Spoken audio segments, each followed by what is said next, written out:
Mga kapraps, dito po tayo ngayon sa isang property na for sale sa bayan po ng Pagsanhan, Laguna. Itong direksyon na ito ay papunta po sa town proper ng Pagsanhan. Nasa 12 minutes travel time lang po.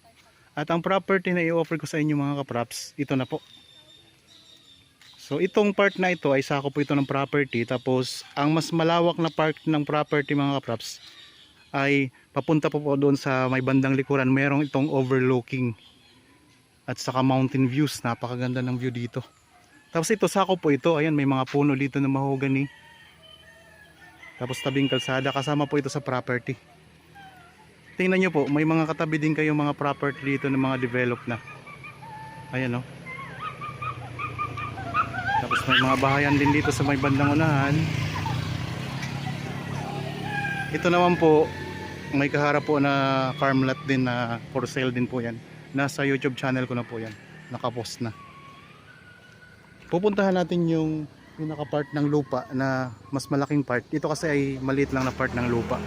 Pero kasama po ito sa i-offer ko sa inyo. Bali ang buong sukat kasi nito ay 1.7 hectares. Meron ng daanan papunta doon mismo sa mas malaking part ng property. Pupuntahan po natin. Okay, tara na. Ito na yung daanan mga kapraps. So pupunta tayo doon sa mas malaking part ng property. Okay, tara na po.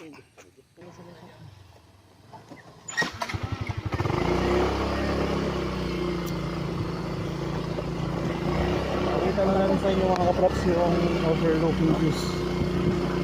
At saka meron itong rest house na kasama na sa loob. Itong kalsada na ito ay daanan na po ito papunta sa property. Wala na kayong problema sa kalsada dito.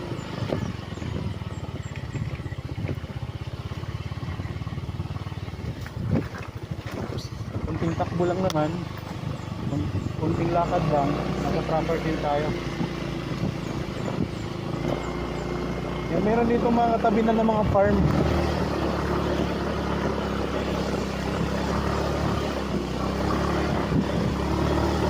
Okay, malapit na po tayo mga kapraps.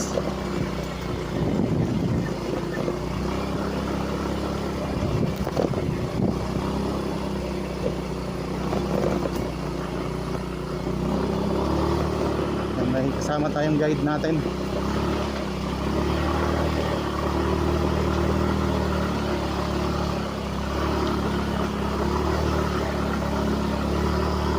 Ito na.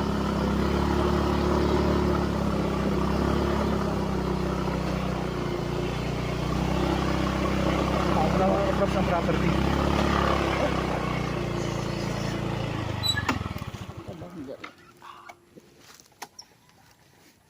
Okay, nandito na po tayo. So yung unahan na bahagi kanina pinakita ko, yung tabing kalsada, kasama po yun. Tapos dito na tayo sa mas malaking part ng property mga kapraps. So ito yung dinaanan natin. Ito na yung boundary ng property. Yan, ikutin po natin ito. Marami din itong mga tanim na prutas. Yan, ipakita ko po sa inyo ang mga tanim dito. Yan, dito sa bungad pa lang mga kapraps. Ayan, mayroong dalanghita. Tapos mayroong rambutan. Dito mayroong langka. Tapos hanggang dyan ang boundary mga kapraps. Dito po simula nitong tubo na ito. Meron na itong linya ng kuryente. So kita nyo naman po, mayroon ng wire yan mga kapraps. Linya ng kuryente. Yan, ang mga tanim dito, mga puno ng mangga. At ang ganda po ng tsura ng lupa kasi puro Carabao grass na. Yan, ang ganda mga kapraps, oh, Carabao grass na. Ito, puno ng mangga. Tapos meron kayo ditong mountain views. Ito, ang daming mangga dito mga kapraps. Yan. Mula diyan hanggang doon po yan mga kapraps ang boundary. Yung may mga nakikita nyo medyo maraming puno na, yun na yung pinaka boundary ng property. Tapos dito tingnan nyo po, ang ganda ng view dito. Puro barbed wire po ito.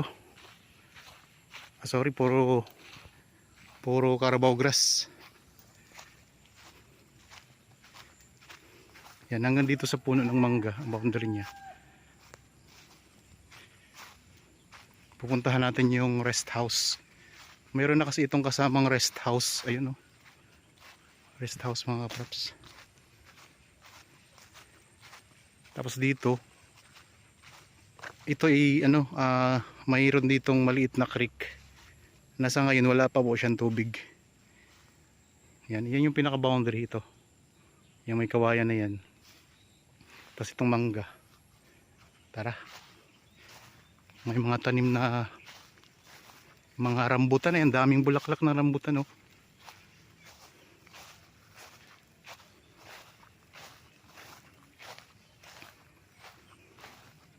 Yan, sa mga interested po sa property na ito, pwede nyo kaming kontakin sa mga contact details na nandyan po sa inyong mga screen.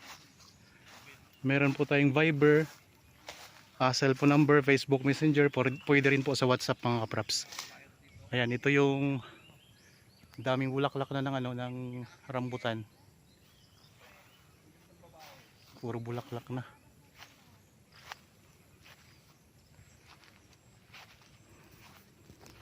Anong puno nga ito, Isel? Anong puno to? Ito? Dalong yan. May mga puno ng bayabas, dami mga bayabas, dalang hita. Dalandan ano?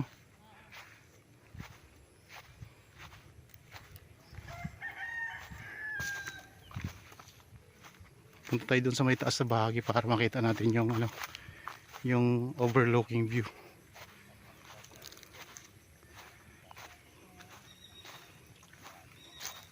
Pwede tayong pumunta doon. Ito may dalang hita. Mga bunga na yan. Mga bayabas. May hinog na bayabas, oh. Kuha tayong isa. Pahingi. Maraming bayabas. Tapos mga dalandan o dalang hita. Pareho lang naman yan, ano? Yan. Dalang hita. Dalandan. Marami siyang dalandan mga kaprops. Ayun, ang daming dalandan. Yan, puro dalandan.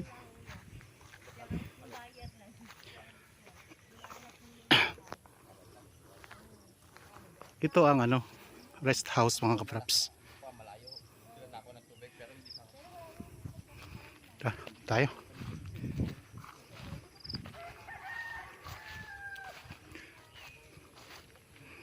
Diyan sa gilid nakikita nyo po. Yan ay puro mga dalang hita. Yan, ayun po, ang dami. Ang dami doon dalang hita, oh. Dami na pating bunga. Medyo paislo po siya, tingnan nyo. Paislo po yan mga kaprops. Pag ganun, pababa. Tapos yan, overlooking views tayo. Hininga lang ang kunti. Ang daming bunga, oh. Puntahan natin yung rest house. Nandito, ang dami ding dalang hitaw. Ano natin, ha? Dito tayo sa may taas na bahagi.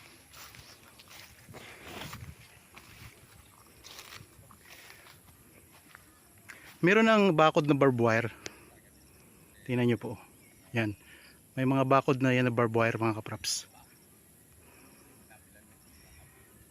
Puro dalang hita.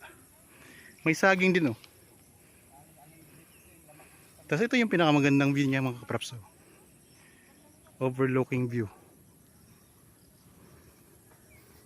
Tapos dito, daming mga dalandan na tanim.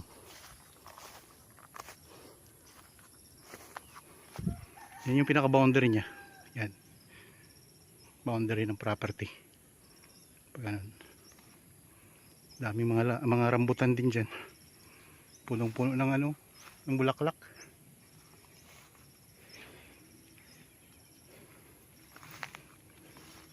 Tapos maraming bayabas.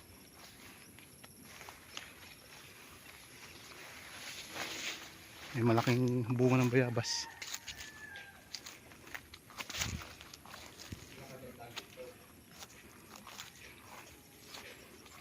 Ano, isama kita sa video? Sama kita. Pupunta ako dyan. Wow, ang ganda mga kaprops, oh. Tingnan nyo, ang ganda. Wow. Overlooking view. Dito, meron kayong mountain view. Tapos, iikot ka lang ang camera. Ayan po ang rest house. Pupunta tayo dyan mamaya dyan. Kita dito ang Laguna Lake. Ayun mga kaprops. Tanaw na tanaw natin dito. Ganda, oh. Tapos ayun ang mga tanim. Napakaraming mga dalanghita, mga rambutan. Mayroong mga puno ng mangga, may langka. Tapos mga bayabas. Tingnan mo mga bayabas naman dito. Ikot ka lang ang camera mga kaprops ha, para may idea po kayo. So ganoon po. Dahan-dahanin ko lang po ang pag-ikot para di kayo mahilo sa mabilis na ikot ng camera mga kaprops. Yan. Pwede naman po kasing mag-request sa akin. May mga nag-comment po kasi na kapag mabilis ang ikot ay naano sila, nahihilo sila. Yan, ikot natin. Ganda, no?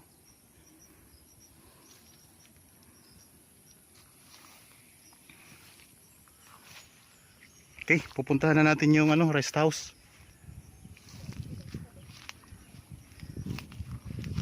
Pasok tayo sa loob para ganda nito.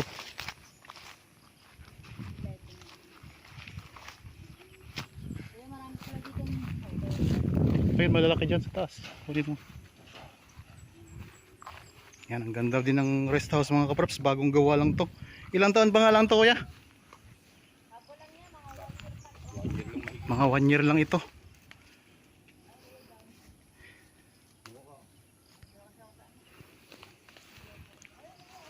Ito kasi ay ang nabenta na rin kasi namin to dati. Tapos ang buyer po namin, pinatayuan niya ng rest house. Ito na nga yung rest house.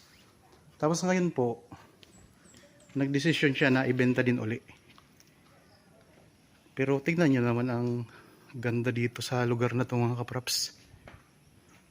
Ang buong sukat po nito, kasama po yung kanina, yung pinuntahan natin, yung pinanggalingan natin na maliit na part ng property.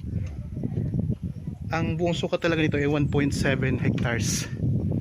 Ito ay titulado mga kaprops. Ang ganda dito, tingnan nyo. Ito, nandito na tayo sa rest house mga kaprops. Yan, ipakita natin. So, ayan ang bubong niya. Yan. Ikot natin ulit ang camera para, kasi napakaganda talaga niya, oh, ang view dito. No, dahan-dahanin ko lang pag-ikot. Yan. May linya na ng kuryente. Ayan ang linya ng kuryente mga kaprops. So ito yung left side ng property. Yan.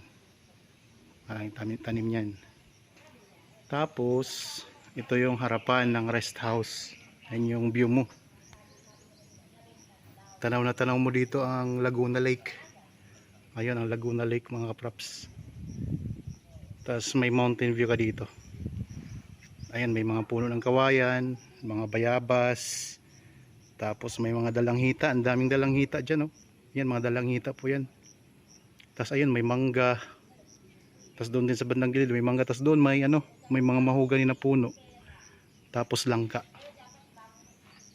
Yan dito, ang sahig ng rest house mga kaprops ay kahoy siya. Ganda. Yan. Native. Pero semento po ang dingding nito. Yan, ito yung gilid. Yung gilid ng rest house mga kaprops. Yan naman ang view mo dito sa may bandang gilid ng property. Sa right side. Yan ang view mo. Yan, puro Carabao grass na rin ang ano niyan, ang tanim. Yan oh. Nakaka-relax talaga dito mga kaprops. Subukan natin kung mabuksan natin yung ano. So nakalock po, hindi tayo makapasok sa loob. Wala yatang susi. Pero ang ganda ha. Tingnan nyo. Ganda nito. Yan, ito naman po yung pinakaalikuran ng property mga kaprops. Ang ano, rest house pala. Yan, meron ng mga lababo. Ganda ng lababo. Ito yung pinakakusina nila. Okay. Ayan, may CR. Ito yung CR mga kaprops. Tingnan natin kung kaya natin buksan ito. Ay, so nakalock po. Hindi po tayo makapasok sa loob. Pero ayan, may idea na po kayo sa itsura ng rest house mga kaprops. Ano yun natin ah. Kuhanan ko lang. Ayan o.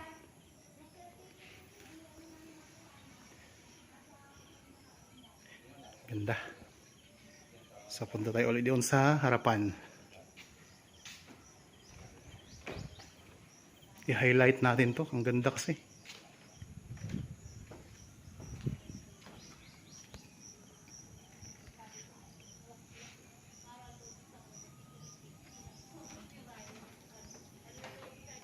Yan.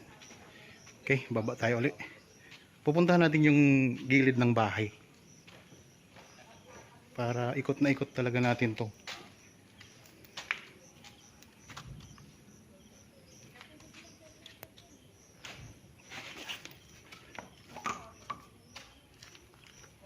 Dito tayo sa may harapan. Yan, meron pa kayong silong dito. Ito, silong ng bahay.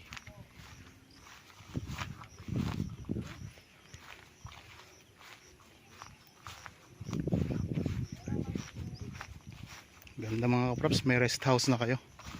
Ito yung pinakasilong ng rest house. Mga kahoy po yan. Kahoy ang sahig niya, kaya malamig. Fresh. Puntahan natin ang kabilang boundary nito.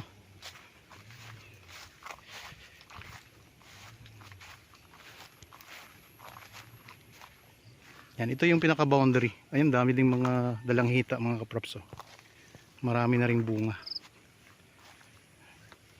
Hindi pa lang siya maaani kasi hindi pa siya ganun ka ano. Hindi pa siya hinog. Yan, ito yung pinakagilid ng rest house. Yan, galing tayo doon kanina sa taas. So pinakita ko sa inyo kanina ang view. Yeah, kung kaya mga kaprops, kung ito'y interested po kayo sa property, pwede nyo po itong bisitahin.